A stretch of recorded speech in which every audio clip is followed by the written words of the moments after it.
এইমাত্র পাওয়া আবহাওয়া দপ্তর থেকে আজকের সবচেয়ে গুরুত্বপূর্ণ খবর।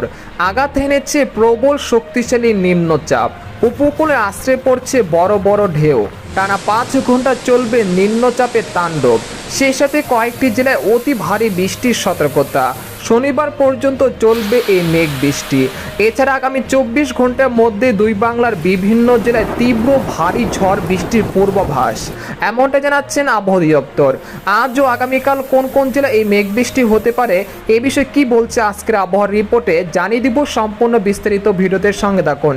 আর আপনি কোন জেলা থেকে আমাদের খবরটি দেখছেন অবশ্যই কমেন্ট করে জানিয়ে দিবেন। আর সকাল থেকে দেখা মিলছে মেঘলা আকাশ, সেই সাথে রয়েছে নিম্নচাপের মেঘ বৃষ্টি। সময় যত যাচ্ছে ততই উপকূলের দিকে এগিয়ে আসছে নিম্নচাপ।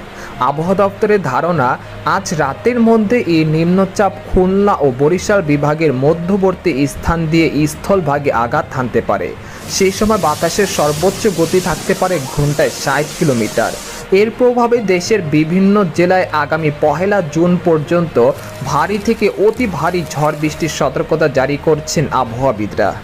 এদিকে আবহাওয়ার আরেকটি সতর্কবার্তায় বলা হয়েছে, নিম্নচাপের প্রভাবে এখন থেকে পরবর্তী 24 ঘন্টার মধ্যে বরিশাল, খেপুপাড়া, পটুয়াখালী, লালমোহন, ভোলা, বোরহানউদ্দিন, চরফ্যাশন, হাতিয়া, সন্দ্বীপ, লাকসাম, নোয়াখালী, রায়পুর, হাজীগঞ্জ, চাঁদপুর, কুমিল্লা, চট্টগ্রাম, হাটহাজারী, খাগড়াছড়ি, রাঙ্গামাটি, বিলাইছড়ি, কুতুবদিয়া, মহেশখালী, টেকনাফ, ব্রাহ্মণবাড়িয়া, ময়মনসিংহ, নেত্রকোনা, ফুলপুর, কিশোরগঞ্জ ও সিলেট বিভাগের সব কয়টি জেলাতে ভারী থেকে অতি ভারী বৃষ্টিপাতের সতর্কতা রয়েছে শুক্রবার সন্ধ্যা পর্যন্ত।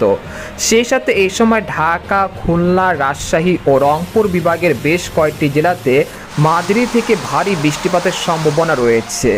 এদিকে সামুদ্রিক আবহাওয়া, বর্তমানে গভীর নিম্নচাপের কারণে উত্তর পশ্চিম বঙ্গোপসাগর বেশ উত্তাল রয়েছে। তাই দেশের সকল সমুদ্র বন্দরগুলোকে 3 নম্বর স্থানীয় সতর্ক সংকেত দেখাতে বলা হয়েছে। সেই সাথে উত্তর পশ্চিম বঙ্গোপসাগর ও তৎসংলগ্ন এলাকায় অবস্থানরত নিম্নচাপটি আরও ঘনীভূত হয়ে একই এলাকায় গভীর নিম্নচাপে পরিণত হয়েছে।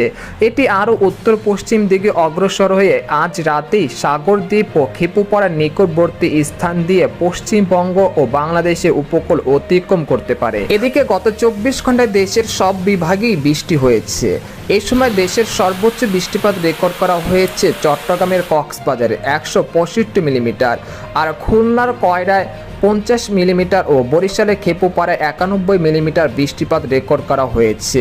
তবে এই মেঘ বৃষ্টির প্রবণতা 31 মে বিকেল পর্যন্ত চলমান থাকতে পারে। এদিকে বাংলাদেশের আবহাওয়াবিদ মোহাম্মদ ওমর ফারুক জানান, আজ সকাল 9টা থেকে পরবর্তী 24 ঘন্টায় রংপুর, রাজশাহী, ময়মনসিংহ, ঢাকা, খুলনা, বরিশাল ও চট্টগ্রাম এবং সিলেট বিভাগের অধিকাংশ জায়গায় অস্থায়ীভাবে দমকা বা ঝড়ো হাওয়া সহ বিদ্যুৎ চমকানো সহ হালকা থেকে মাঝারি ধরনের বৃষ্টি বা বজ্রসহ বৃষ্টিপাত হতে পারে। সেই সাথে সারা দেশের কোথাও কোথাও মাঝারি ধরনের ভারী থেকে অতি ভারী বর্ষণ হতে পারে। এই সময় সারা দেশে দিনের তাপমাত্রা 1 থেকে 2 ডিগ্রি সেলসিয়াস হ্রাস পেতে পারে এবং রাতের তাপমাত্রা সামান্য হ্রাস পেতে পারে। তো এই ছিল খবর। এরকম ইন্টারেস্টিং খবর জানতে আমাদের সাথেই থাকুন। ধন্যবাদ।